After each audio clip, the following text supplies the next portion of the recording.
क्या चल रहा है आजकल? मैं हूँ आपका favorite YouTuber, Hafiz Saab 69.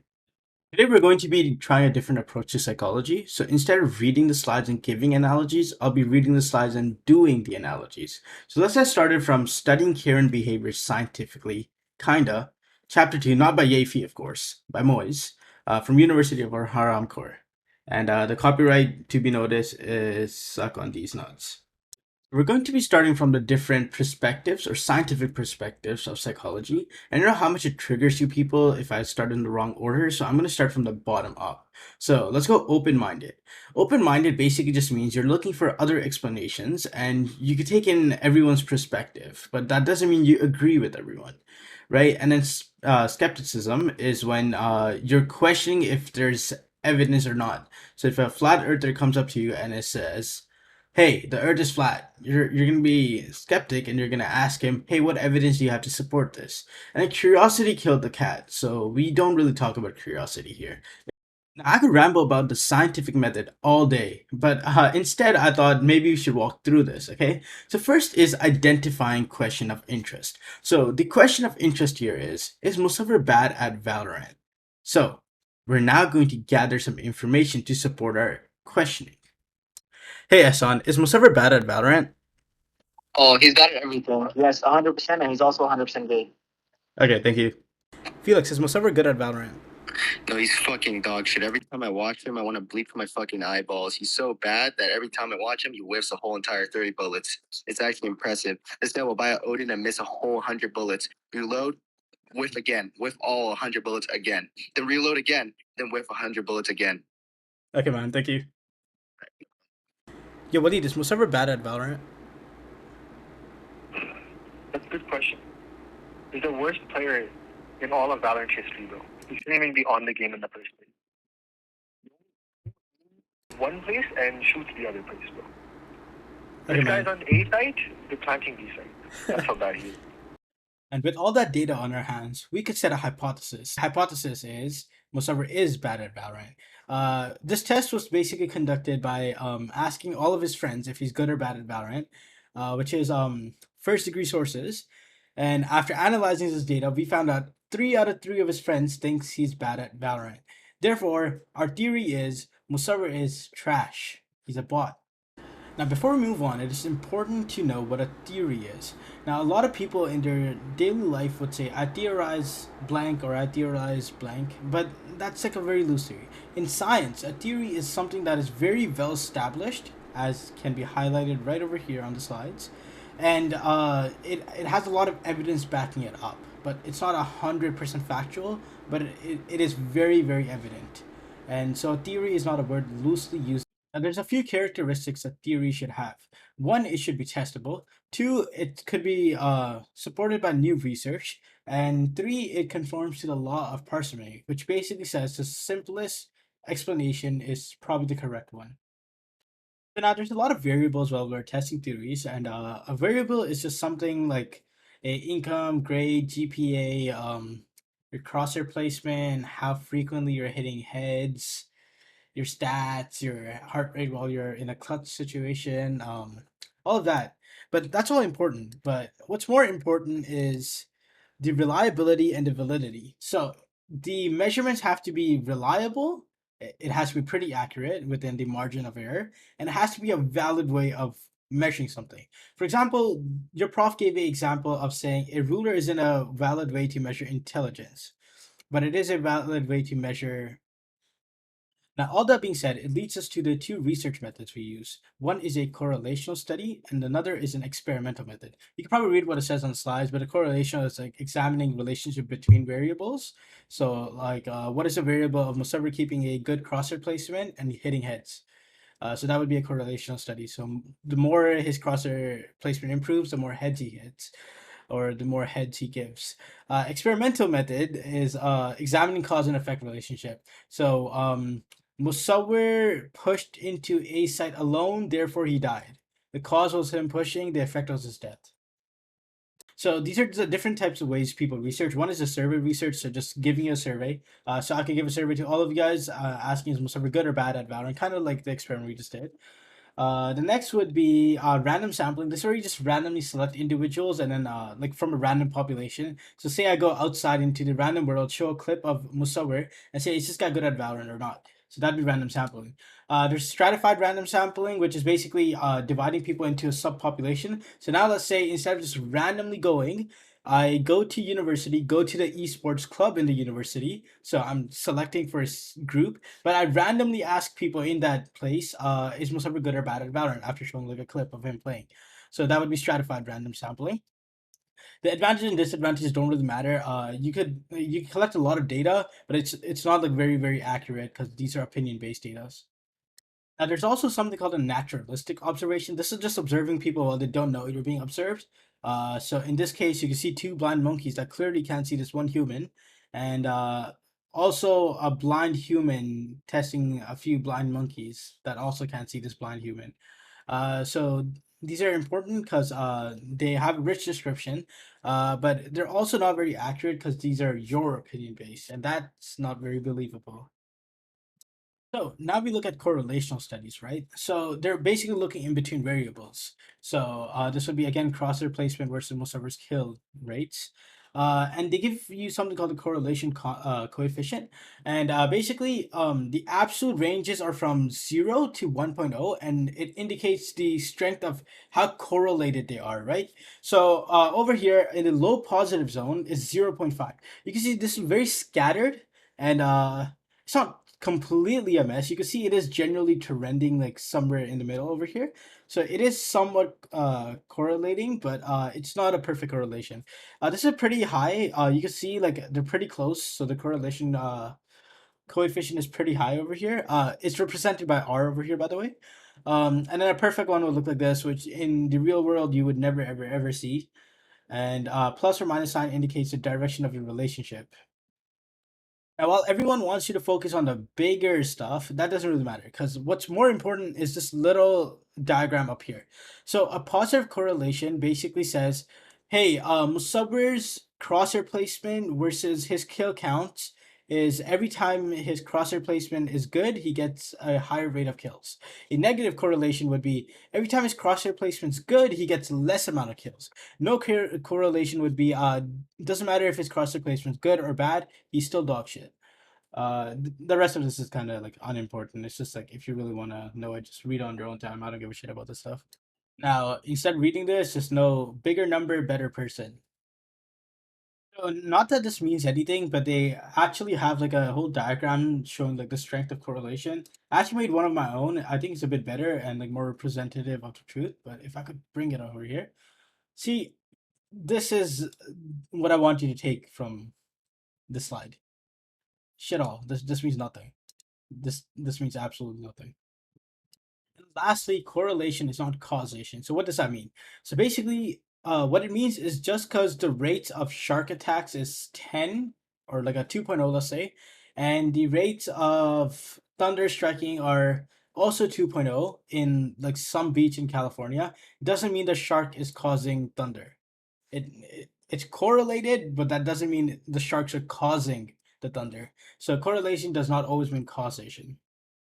Lastly, to sum up correlation, the reason why it's not super reliable is because we don't know what causes it. So causation is basically the end of correlation, and basically this is represented by the two problems: the bidirectionality problem and the third variable problem. And the bidirectionality is like which factors affecting the other one. So is Musabir's crosshair placement affecting his kill rate, or is the kill rate affecting his crosshair placement? If either of them. And then this one would be what if it's a third thing? What if he's just like, like reaction time? It's just bad. So the third variable problem, and then none of this really matters. It's just an overview. There's gonna be no jokes for like the next 3 minutes because I can't actually bother to edit all that. And second of all, this is just too boring to make jokes about.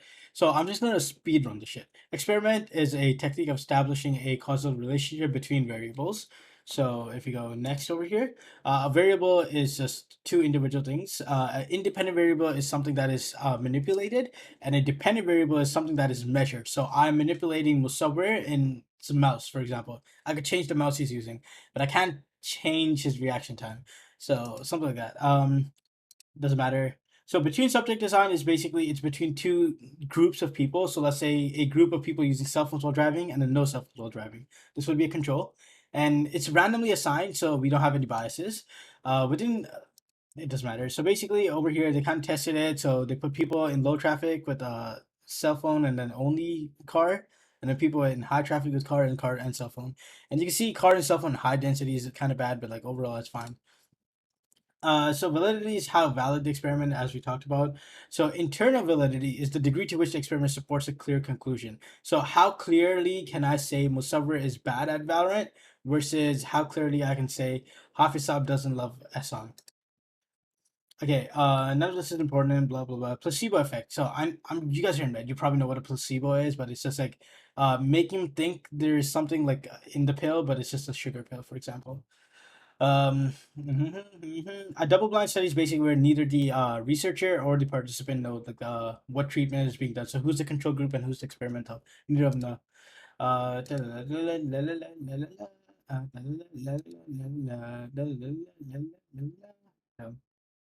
Next, we have external validity is how much you can apply this to the real world. So, just because Musawwir plays better with a certain mouse grip doesn't mean everyone else would play better with a certain mouse grip. So, it's not very externally valid. Replication is just it should be replicatable. Meta-analysis, a statistical procedure for combining. I don't know what the fuck this is, but it's probably not important if I don't remember it. Cross-culture replication is basically it should be generalized throughout different cultures. So if an Indian guy gets better reaction time with using this mouse and a white guy doesn't, then it can't be cross-culturally replicated. Mean, median, and mode. So the mean is the average, the median is the middle value, and the mode is basically the most occurred value. So over here, we see in the example, the mean over here would be all of these numbers. So 2 plus 2 plus 2 plus 3 plus 4, and all of these divided by 12, I think. There's a total of 12 numbers here. The mode would be the most frequently occurred number, which is number 2. It comes 3 times in this sequence. And then the median is basically the middle number. So over here on 6th position is 1, 2, 3, 4, 5, 6. So this is 6 and this is 7. These are both on the halfway point. So you're going to add both of these and then divide it by 2. So 4 plus 5 is 9. 9 divided by 2 is 4.5. Right over here. I'm sure the slide also shows you this, but the slide is gay. Now, variability is how much a measurement differs from like one another.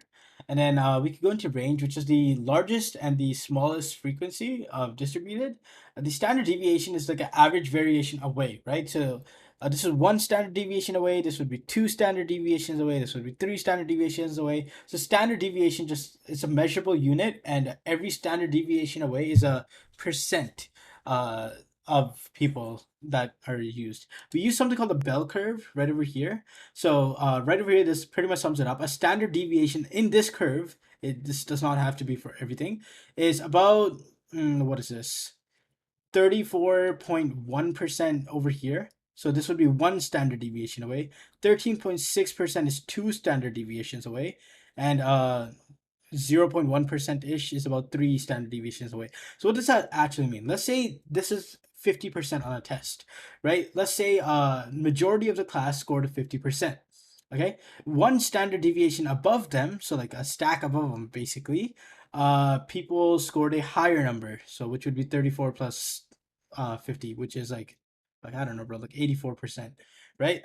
And then 1 more standard deviation above that, people scored even higher, which is like 98-ish, 98-ish. So a lot of people scored 50, quite a bit less scored 70, like 4 or whatever, and then a bit less people scored like 98 or whatever, and like even smaller amount of people scored like higher. And the same thing goes for lower. So none of this matters. This is something just called a normal distribution. Basically, if it looks like the bell curve, it's a pretty normal distribution. But if it looks kind of weird and wonky, like if your curve is like super stretched in the middle and like very, very steep hills, it's not a normal curve. So the curve can be skewed. So this is skewed to the left. This represents the mean, median, and mode. Right over here, as you can probably see. A symmetrical curve is just balanced, so it's just a bell curve all over again. A positive skew is skewed to the right, so the long tail points to the right over here. So again, mean is over here, somewhere close to the center, but this time the median is bigger than the mean, and the mode is even I mean the other way around. So the median is smaller and the mode is even smaller. In which case, in the left skew, it's median is bigger and mode is bigger. So what does that mean on a test play? So basically, let's say average score over here is 50%. So if it's a positive skew, that means 50% is the average, but the median, so the middle point of what most people scored, was let's say 40%. And mode, the most occurred results is, let's say, 30%. Let's say 30 was the most amount of marks, most number of marks people got. So like 30 people got 30%, and like 10 people got like this number, and like a lot of people got like various amount of numbers. So this is a right skewed or a positive skew. And then over here is the opposite. That means the mean was 50%. The median is a bit higher than 50%, and mode is very high. That means a lot of people got good marks on these, but there were some dumbasses that like lowered the screw over here. So the mean was lower. Okay, stay with me. We're almost done here. So, what is drawing conclusions? So, we want to make some inferential statistics, which is like solid conclusions we could draw, and this basically tests the significance of difference between the groups and see if it affects what we're observing is meaningful. So, is this useful? So, if I say there's like a 0.1% difference between Musavar using mouse A versus mouse B in his kill rate, then it's not a very significant difference. So inferential statistics basically test if it's a significant amount that we care about. So when we're doing these, we use something called a p-value of 0.05. A p-value could be different, but basically it's like a probability value. 0.05 basically just means there's like a less than 5% chance. If it's less than 5%, it's like useless to us in this study. So we want more than a 5% chance that this actually changes something. So let's say we want more than 5% of a chance that mouse B actually makes you a better player. Because if it's like 3%, we think it's negligible. It could just be a performance difference between Musaber feeling it and not feeling it during the game. Okay, so we have so to make sure we're not biased in our studies, we do something called a null hypothesis and an alternative hypothesis. So we assume what we are about to research is wrong, right? So in this case, our null hypothesis would be the mouses make zero difference, and it's just Musaver feeling himself one day versus another. So he's inconsistent. The alternative hypothesis is, hey, the mouse did make a significant difference, and that's what we want to prove. But we side with null hypothesis because we don't want our bias to in influence what we think about the actual questions being studied here. So if the experiment did work out and we had a p of bigger than 0.05, which is 5%, then it's internal validity. It's not external yet. You can't generalize this to the general public, but you can say for Musawir, yeah, this mouse made a significant difference. Over here is some ethical experimentation we have to do. So we can't just, start doing human research and like digging into people's bodies and corpses. So we have some ethical standards, which are mentioned over here. One is protect and promote the welfare of the participants.